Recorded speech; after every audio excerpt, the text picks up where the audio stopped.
उत्तरकाशी की सिलक्यारा टनल में हादसा। आपको बता दें, मलबा गिरने से मजदूर की हुई मौत। शॉर्टक्रीट लाइनिंग का हिस्सा गिरने से मजदूर हादसे का शिकार हुआ। सुरंग निर्माण की सुरक्षा व्यवस्था पर गंभीर सवाल खड़े हुए। NHAI DCL कर रही कारणों की जांच पड़ताल। साल 2023 में भी सिलक्यारा टनल में हुआ था हादसा। उत्तरकाशी में निर्माणाधीन 4.5 किलोमीटर लंबी सिलक्यारा बड़कोट सुरंग में मलबा गिरने से एक बार फिर मजदूर हादसे के शिकार हुए। एक मजदूर की मौत हुई।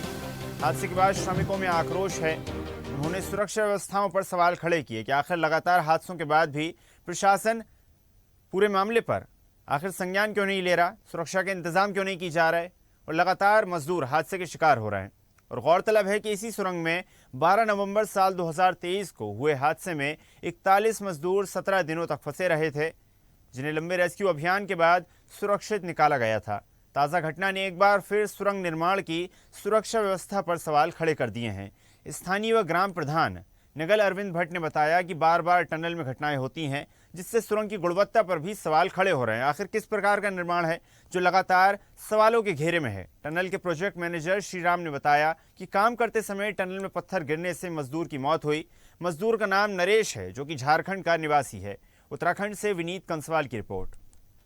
चलिए अधिक चर्चा करते हैं। सहयोगी विनीत कंसवाल हमारे साथ जुड़ गए हैं। विनीत, एक बार फिर सुरंग में हादसे की खबर सामने आ रही है। आखिर क्या कारण है कि प्रशासन सुरक्षा के पुख्ता इंतजाम सुनिश्चित करने में नाकाम है? जी अमजीत, बिल्कुल आपको बताता हूँ, लगभग सिलक्यारा टनल में ये बड़ा हादसा हुआ है और देर रात का मामला सामने आ रहा है। और झारखंड का ये मजदूर था, जिसमें बताया जा रहा है कि ऊपर से कंक्रीट से उनके सर पे लगी थी, जिससे कि वो गड्ढा स्तर पर ही उसकी मौत बताई जा रही है। मगर प्रश्न चिन्ह जैसे कि सुरंग पर चल रहे कार्य प्रणाली पर सवाल उठते नजर आ रहे, क्योंकि पहले भी आपदा ने पहले भी इसमें 41 मजदूर फंसे थे। फिर भी लगातार इस तरह की कार्रवाई पर एक प्रश्न चिन्ह बनना लाजमी है। वैसे कि जिलाधिकारी प्रशांत आर्य ने SDM को जांच के आदेश कर दिए गए हैं और वहां पर लगातार इसमें कार्रवाई की बात की जा रही है। मगर जो लोग वहां पे हैं, जो मजदूर हैं, वो डर के साए में है और वहां पर जब हंगामे की जो वो है वो सुनने में ज्यादातर जांच की बात करते नजर आ रहे हैं, क्योंकि आगे से चारधाम यात्रा इसी सुरंग से होने जा रही है। मगर जिस तरह से यहाँ पर लगातार टूटने का जो सिलसिला है वो रुकने का नाम नहीं ले रहा और लगातार जिला प्रशासन और जो कार्य प्रणाली कंपनियां वहाँ पे काम करे, उस पर प्रश्न चिन्ह बनने लाजमी है। जी विनीत, बिल्कुल अभी जो हादसा हुआ उसमें एक मजदूर की मौत हुई है और माना जा सकता है इससे पहले भी इस प्रकार के हादसे हुए।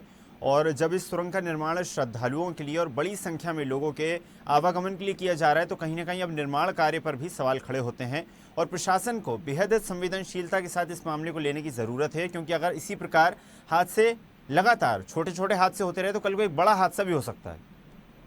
जी बिल्कुल, जैसे कि देखा जाए, जैसे कि इस समय आपदा का दौर भी चल रहा है और लगातार जिला प्रशासन ने एक्टिव मोड पर है। जैसे ही ये घटना हुई है उसके बाद तुरंत वहाँ पे कार्रवाई की बात की गई।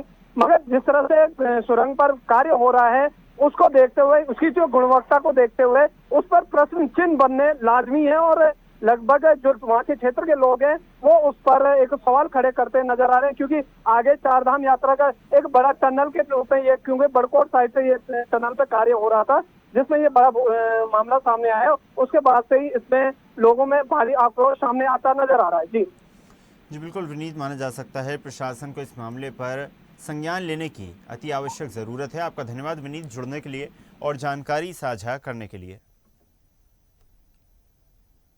और ऐसी ही ताजा खबरों के लिए लाइक, फॉलो और यूट्यूब पर सब्सक्राइब कर बेल आइकन जरूर दबाइए और हर अपडेट के लिए विजिट कीजिए swedeshlive.com।